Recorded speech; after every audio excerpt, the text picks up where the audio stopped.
Hello ನಮಸ್ಕಾರ. ಏನು ಸಮಾಚಾರ? ಈ ಮಂಗಳೂರು ಪೊಲೀಸ್ ಕಮಿಷನರು ಸುಧೀರ್ ಕುಮಾರ್ ರೆಡ್ಡಿ, ದಕ್ಷಿಣ ಕನ್ನಡ ಜಿಲ್ಲೆಯ SP ಅರುಣ್ ಕುಮಾರ್, ಇವರಿಬ್ಬರನ್ನ ವರ್ಗಾವಣೆ ಮಾಡಬೇಕು ಅಂತ ಹೇಳಿಬಿಟ್ಟು ಒಂದಿಷ್ಟು ಒತ್ತಡ ಅಂತೆ ಸರ್ಕಾರದ ಮುಂದೆ. ಸರ್ಕಾರದಿಂದ ಸರ್ಕಾರಕ್ಕಾಗಿ, ಸರ್ಕಾರಕ್ಕೋಸ್ಕರ. ಸರ್ಕಾರದ ಮೇಲೆ ಒತ್ತಡವನ್ನು ಹೇರ್ತಾ ಇರೋದು ಯಾರು? ಗೃಹ ಇಲಾಖೆಯ ಮೇಲೆ ಒತ್ತಡವನ್ನು ಹೇರ್ತಾ ಇರೋದು ಯಾರು? ಸರ್ಕಾರಕ್ಕೆ ಸಂಬಂಧಪಟ್ಟವರೇ, ಕರಾವಳಿ ಭಾಗಕ್ಕೆ ಸಂಬಂಧಪಟ್ಟಂತಹ ಶಾಸಕಾಂಗ ವ್ಯವಸ್ಥೆಯ ಸದಸ್ಯರು. ಸುಧೀರ್ ಕುಮಾರ್ ರೆಡ್ಡಿನ SP ಅರುಣ್ ಕುಮಾರ್ನ ಎತ್ತಂಗಡಿ ಮಾಡಿಬಿಡಿ.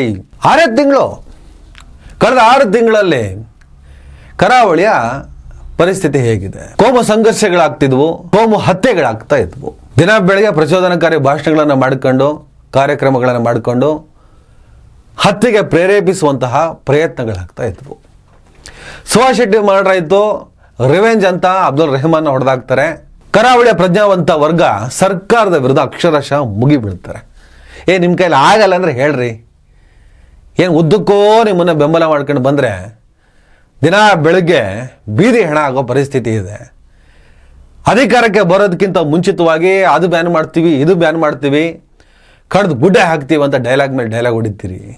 ಅಧಿಕಾರಕ್ಕೆ ಬಂದ ಕೂಡಲೇ ಎಲ್ಲವನ್ನು ಮರೆತು ಸುಮ್ಮನಾಗಿ ಹೋಗ್ತೀರಿ. ನಾಚಿಕೆ ಆಗಬೇಕು ನಿಮಗೆ ಅಂಥೇಳಿ ಯಾವಾಗ ತರಡೆ ತಗೊಂಡ್ರು ಅಲ್ಲ, ಇನ್ನು ಸರಿಯಾಗಲ್ಲ ಅಂಥೇಳಿ ಅಲ್ಲಿ ಪೊಲೀಸ್ ಇಲಾಖೆಗೆ ಮೇಜರ್ ಸರ್ಜರಿ ಮಾಡ್ತಾರೆ. ಮೇಜರ್ ಸರ್ಜರಿನೇ SP ಅರುಣ್ ಕುಮಾರ್ ಹಾಗೂ ಸುಧೀರ್ ಕುಮಾರ್ ರೆಡ್ಡಿ ಅಲ್ಲಿ ಬಂದು ಕೂರೋದಕ್ಕೆ ನಿಮಿತ್ತ ಆಯಿತು. ಅವ್ರು ಬಂದು ಕೂತ ಮೇಲೆ ಒಂದಿಷ್ಟು ಪೊಲೀಸ್ ಇಲಾಖೆಯಲ್ಲಿ ಆಲ್ಕಾಟಿಗಳಲ್ಲೇ ಇದ್ದರು. ಅವ್ರನ್ನೆಲ್ಲ ಕತ್ತರಿ ಹಾಕಿ ಕತ್ತರಿಸಿ ಒಂದಿಷ್ಟು ಹೊಸಬರನ್ನು ನೇಮಕ ಮಾಡಿದ್ರು.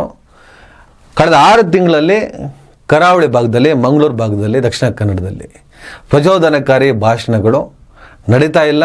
ಮಧ್ಯದಲ್ಲೆಲ್ಲೋ ನೋಡೇ ಬಿಡೋಣ ಅಂತ ಹೇಳ್ಬಿಟ್ಟು ಒಂದು ಸಣ್ಣ ಪ್ರಯತ್ನ ಮಾಡಿದ ಕಲ್ಲಡ್ಕ ಪ್ರಭಾಕರ್ ಭಟ್ ಪುತ್ತೂರಿನಲ್ಲಿ ಯಾವುದೋ ಒಂದು ಕಾರ್ಯಕ್ರಮ, ಕಡೆಗೆ ಬೇಲ್ ಸಿಗದೆ ಒದ್ದಾಡಿ ಕೊನೆಗೂ ಬೇಲ್ ಸಿಕ್ತು ಒಂದಿಷ್ಟು ಕಠಿಣವಾದ ನೀತಿ ನಿಯಮಗಳ ಆಧಾರದಲ್ಲಿ. ಪೊಲೀಸ್ ಇಲಾಖೆ ಕರೆಕ್ಟಾಗಿ, ಕರಾರುವಕ್ಕಾಗಿ, ಪರಿಣಾಮಕಾರಿಯಾಗಿ ಕೆಲಸ ಮಾಡಿದ್ರೆ ಏನಾಗುತ್ತೆ ಅನ್ನೋದಕ್ಕೆ ಎಕ್ಸಾಂಪಲ್ ಇವರಿಬ್ಬರು ಅಧಿಕಾರಿಗಳ ಪರಿಶ್ರಮ.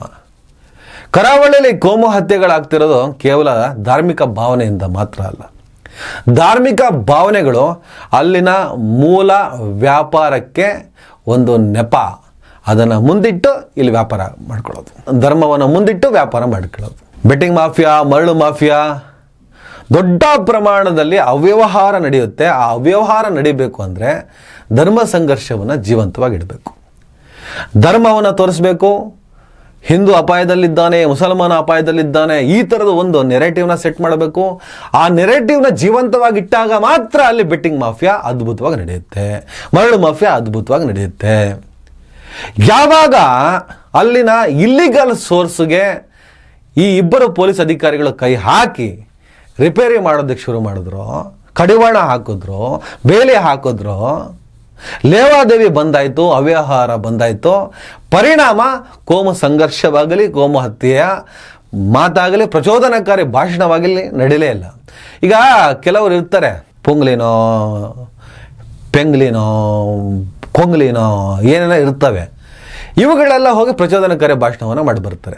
ಎಲ್ಲರೂ ಅಂದ್ಕೊಂಡಿದ್ದಾರೆ ಧರ್ಮ ರಕ್ಷಣೆಗೆ ಹುಟ್ಟಿದ ವೀರ ಕಲಿಗಳು ಇವರು ಅಂತ. ಏನು ಮಣ್ಣು ಇಲ್ಲ, ಕಾಸು ಕೊಡಬೇಕು. ಕಾಸು ಕೊಟ್ಟರೆ ಹೋಗಿ ದ್ವೇಷದ ಭಾಷಣ ಮಾಡಿ ಬರ್ತಾರೆ. ದ್ವೇಷ ಭಾಷಣ ಮಾಡೋದಕ್ಕಂತಾನೆ ಒಂದಿಷ್ಟು ಜನರನ್ನ ಇವರು ನಿಯೋಜನೆ ಮಾಡಿದ್ದಾರೆ. ಅವರಿಗೆ ಮಾಡೋದಕ್ಕೇನು ಕೆಲಸ ಇಲ್ಲ, ಕೆಲಸನೇ ಇದು. ನಾನು ಏನೂ ಕೆಲಸ ಮಾಡಲ್ಲಪ್ಪ ಅಂದಾಗ ನಾನು ಇದೇ ಕೆಲಸ ಮಾಡುವನು ಅಂದಮೇಲೆ ನನಗೆ ಸಂಬಳ ಬೇಡವಾ? ಹಾಗೆ ಒಂದೊಂದು ಭಾಷಣಕ್ಕೂ 1 ಲಕ್ಷನೋ, 2 ಲಕ್ಷನೋ, 3 ಲಕ್ಷನೋ, 25,000ನೋ, 50,000ನೋ ಎಲ್ಲ ಕೊಡ್ತಾರೆ. ಯಾವಾಗ ಇನ್ನೊಬ್ಬರನ್ನು ಬೈಯುವುದು, ದ್ವೇಷ ಮಾಡಿ ಅವರ ವಿರುದ್ಧ ಒಂದಿಷ್ಟು ಜನರನ್ನ ಎತ್ಕಟ್ಟೋದು ದೊಡ್ಡ ರೀತಿಯಲ್ಲಿ ಅಥವಾ ಸಣ್ಣ ಪ್ರಮಾಣದಲ್ಲಾದರೂ ಹಣವನ್ನು ತಂದುಕೊಡುತ್ತೆ ಅಂತ ಗೊತ್ತಾಯ್ತೋ, ಆವಾಗ ಈ ತಲೆ ಹಿಡುಕು ನನ್ನ ಮಕ್ಕಳೆಲ್ಲ ಧರ್ಮ ರಕ್ಷಣೆಗೆ ನಿಂತುಬಿಟ್ರು. ಅನೇಕರು, ನಾನು ಯಾವ ಧರ್ಮಕ್ಕೂ ಸೀಮಿತವಾಗಿ ಹೇಳಲ್ಲ, ಯಾವುದೇ ಧರ್ಮ ಅಪಾಯದಲ್ಲಿದೆ ಅಂತ ಹೋರಾಟಕ್ಕೆ ಇಳಿತಾನೋ ಅವರೆಲ್ಲರೂ ಕೂಡ ವ್ಯಾಪಾರಿಗಳೇ, ಡೌಟೇ ಇಲ್ಲ. ಧರ್ಮದ ಹೆಸರಿನಲ್ಲಿ ಸಮಾಜದಲ್ಲಿ ವಿಷಬೀಜವನ್ನು ಬಿತ್ತುವವನು ಅವನೊಬ್ಬ ವ್ಯಾಪಾರಿ ಆಗಿರ್ತಾನೆ. ಆತ ಯಾವ ಪುಡಂಗ ಧರ್ಮ ರಕ್ಷಕನೂ ಅಲ್ಲ.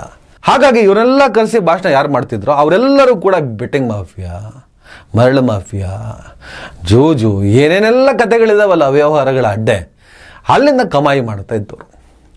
ಅಲ್ಲಿ ಸಂಪಾದನೆ ಆಗ್ತಿತ್ತು. ಆ ಸಂಪಾದನೆಯ ಒಂದಿಷ್ಟು ಮೊತ್ತವನ್ನು ಅಲ್ಲಿನ ಧಾರ್ಮಿಕ ಭಿನ್ನಾಭಿಪ್ರಾಯಕ್ಕೆ ಮೀಸಲಿಟ್ಟು ಒಂದಿಷ್ಟು ದ್ವೇಷ ಭಾಷಣಕೋರರನ್ನು ಕರೆಸಿ ಭಾಷಣ ಮಾಡಿಸಿ ಅವರನ್ನು ಸಾಕಿ ಇವರ ವ್ಯಾಪಾರವನ್ನು ವೃದ್ಧಿಸ್ಕೊಳ್ತಾ ಇದ್ರು. ಯಾವಾಗ ಆ ಬುಡಕ್ಕೆ ಈ ಅಧಿಕಾರಿಗಳು ಕೈ ಇಟ್ಟರೋ ಇವರಿಗೆ ಕಾಸು ಇಲ್ದಂಗೆ ಆಯಿತು. ಇನ್ನು ಇವ್ರನ್ನ ಕರೆಸಿ ಅವ್ರ ಕೈಗೆ ಕಾಸು ಕೊಟ್ಟು ಭಾಷಣ ಮಾಡ್ಸೋಕ್ಕಾಗತ್ತಾ? ಜೊತೆಗೆ ಸಾಲ ಮಾಡಿ ಆದರೂ ಇವರಿಗೆ ತುಪ್ಪ ತಿನ್ನಿಸಿ ಭಾಷಣ ಮಾಡಿಸೋಣ ಅಂದರೂ ಕೂಡ ನೀನು ಏನು ಭಾಷಣ ಮಾಡ್ತೀಯಾ ಅನ್ನೋದನ್ನು ಕಿವಿ ಕೊಟ್ಟು ಆಲಿಸುವ ಕೆಲಸವನ್ನು ಕೂಡ ಈ ಅಧಿಕಾರಿಗಳು ಮಾಡ್ತಾ ಬಂದರು. ಪರಿಣಾಮ ಕರಾವಳಿ ಶಾಂತವಾಗಿದೆ. ಕರಾವಳಿ ಬ್ಯೂಟಿ ರೀ, ಬೆಂಗಳೂರು ಬ್ಯೂಟಿ ರೀ, ಕಲ್ಚರ್ ಬ್ಯೂಟಿ ರೀ, ಜನನೂ ಬ್ಯೂಟಿ ರೀ. ಆ ಬ್ಯೂಟಿಯನ್ನು ಸಹಿಸೋಕ್ಕಾಗದೆ ಸ್ವಲ್ಪ ಡ್ಯೂಟಿ ಮಾಡ್ಕೊಳ್ಳೋದಕ್ಕೋಸ್ಕರ ಕರಾವಳಿನ ಆ ಪರಿಸ್ಥಿತಿಗೆ ತಂದುಬಿಟ್ರು ಇವರೆಲ್ಲ. ಅದನ್ನು ರಿಪೇರಿ ಮಾಡುವ ಪ್ರಯತ್ನದಲ್ಲಿ ಈ ಇಬ್ಬರು ಅಧಿಕಾರಿಗಳು ಅಕ್ಷರಶಃ ಹಗಲು ರಾತ್ರಿ ಶ್ರಮಪಟ್ಟು ಪೊಲೀಸ್ ಕೆಲಸ ಮಾಡ್ತಾರೆ ಅಷ್ಟೇ. ಬಹಳ ಅದ್ಭುತವಾಗಿ ಸಾಹಸ ಪರಾಕ್ರಮಗಳನ್ನು ಮೆರೆದರು ಅಂತ ಹೇಳಲ್ಲ.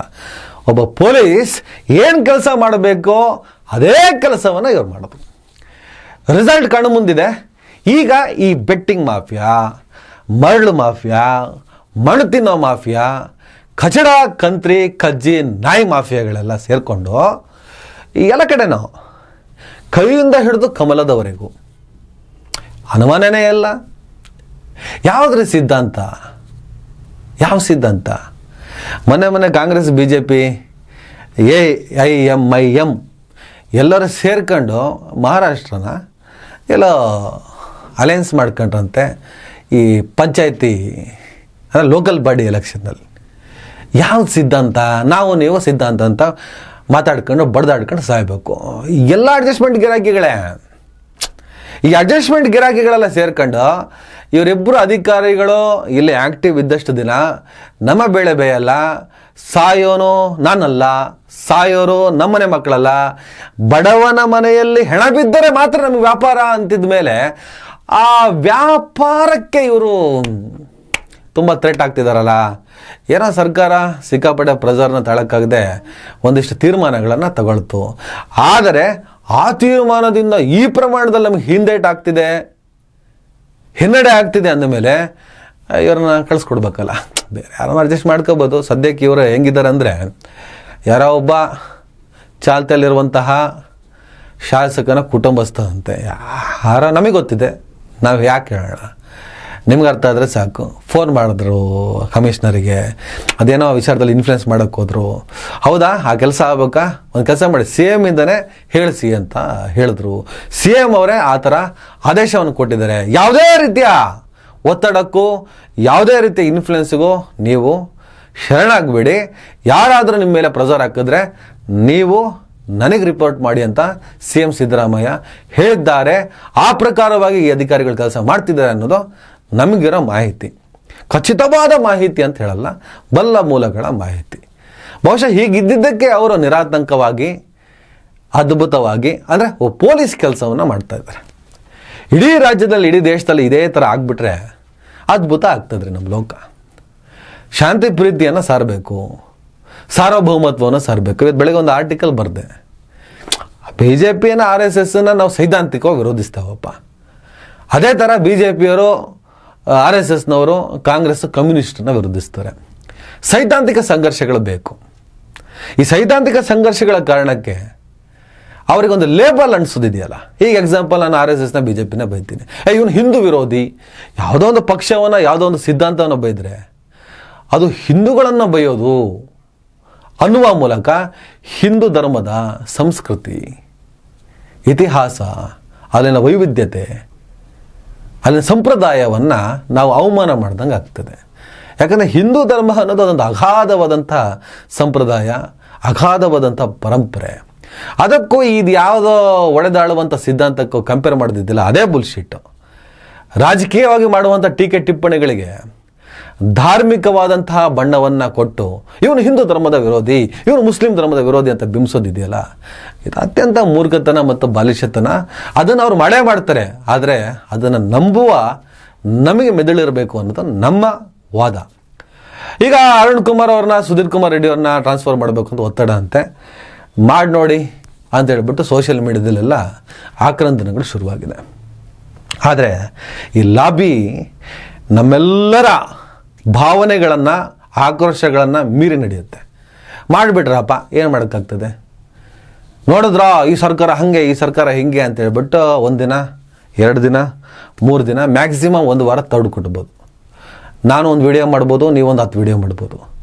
ಅದಾದಮೇಲೆ ಇನ್ನೊಬ್ರು ಯಾರೋ ಬಂದು ಕೂರ್ತಾರೆ, ಅವರೊಂದು ಪಂಚಿಂಗ್ ಡೈಲಾಗ್ ಒಂದೆರಡು ಹೊಡೆದ ತಕ್ಷಣ ನಾವು ಕೂಡ ಹೀಗೆ ಅಂತ ಹೇಳ್ಬಿಟ್ಟು ಗರ್ಜಿಸಿ ಕೂಡಲೇ ರೆಡ್ಡಿ ಹೋದ್ರೆ ಏನೋ ನಾಯ್ಡು ಬಂದರು ಸಿಕ್ಕಾಪಟ್ಟೆ ಸೂಪರು, ಅರುಣ್ ಹೋದ್ರೆ ಏನೋ ವರುಣ್ ಬಂದರು ಸಿಕ್ಕಾಪಟ್ಟೆ ಸೂಪರ್ ಅಂತ ಹೇಳ್ಬಿಟ್ಟು ಮರೆತು ಬಿಡ್ತೀವಿ.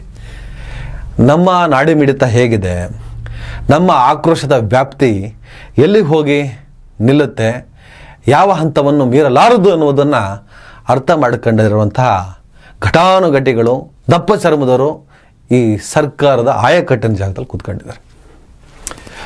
ಏನು ಮಾಡೋಕ್ಕಾಗಲ್ಲ. ಕಾಲ ಹೇಗಿದೆ ಹಾಗೆ ನಡ್ಕೊಂಡು ಹೋಗಲೇಬೇಕಾಗ್ತದೆ. ನಾವಿಲ್ಲಿ ನಿಂತ್ಕೊಂಡು ತಾಕತ್ತಿದ್ರೆ ಎತ್ತಂಗಡಿ ಮಾಡಿ ನೋಡೋಣ ಮಾಡಿದ್ರು. ನಿನ್ನ ತಾಕತ್ತೇನೋ ಸರ್ಕಾರದ ಮುಂದೆ, ನಮ್ಮನ್ನು ಆಳುವವರ ಮುಂದೆ ನಮ್ಮ ತಾಕತ್ ಏನು ಮಾಡ್ಬೋದು ಸರ್? ಮ್ಯಾಕ್ಸಿಮಮ್ಮು ನಮ್ಮ ಆಳು ಅವರು ಅಂತ ನಾವು ಮೊದಲಿಂದನೂ ಅಂದ್ಕೊಂಡು ಬಂದಿದ್ರೆ ನಾವು ಹೇಳಿದಾಗ ಅವ್ನು ಕೇಳ್ತಾ ಇದ್ದ. ನಾವು ಅವರನ್ನು ನಮ್ಮನ್ನು ಆಳುವವರು ಅಂತ ಮಾಡ್ಕೊಂಡ್ಬಿಟ್ಟಿದ್ದೀವಿ, ಮೆರೆಸಿಬಿಟ್ಟಿದ್ದೀವಿ. ನಮ್ಮನ್ನು ಆಳುವವರು ಅವರ ವಿರುದ್ಧ ನನ್ನ ಕ್ಷೀಣ ಧ್ವನಿ ಯಾವ ಪ್ರಮಾಣದಲ್ಲಿ ನಿಲ್ಲಬಹುದು ಯೋಚನೆ ಮಾಡಿ. ಇಷ್ಟು ಹೇಳ್ತಾ ಈ ವಿಡಿಯೋನ ಮುಗಿಸ್ತಾ ಇದ್ದೀನಿ. ನೋಡೋಣ ಕರಾವಳಿಯಲ್ಲಿ ಶಾಂತಿ ಮುಂದುವರಿಯುತ್ತೋ ಅಶಾಂತಿಗೆ ತೆರೆದುಕೊಳ್ಳುತ್ತೋ. ನಮಸ್ಕಾರ. ದಯವಿಟ್ಟು ಎಲ್ಲರೂ ಈ ಚಾನಲ್ನ ಸಬ್ಸ್ಕ್ರೈಬ್ ಮಾಡಿ. ನಿಮ್ಗೆ ಇಷ್ಟ ಆದರೆ ಈ ಚಾನಲ್ಗೆ ಜಾಯ್ನ್ ಆಗಿ. ಈ ವಿಡಿಯೋ ಇಷ್ಟ ಆದರೆ ದಯವಿಟ್ಟು ಎಲ್ಲರೂ ಶೇರ್ ಮಾಡಿ. ಸ್ವತಂತ್ರ ಪತ್ರಿಕೋದ್ಯಮವನ್ನು ಬೆಂಬಲಿಸಿ. ನನ್ನ ಯುಕ್ತಿಗೆ ನಿಮ್ಮ ಶಕ್ತಿಯೇ ಶ್ರೀರಕ್ಷೆ.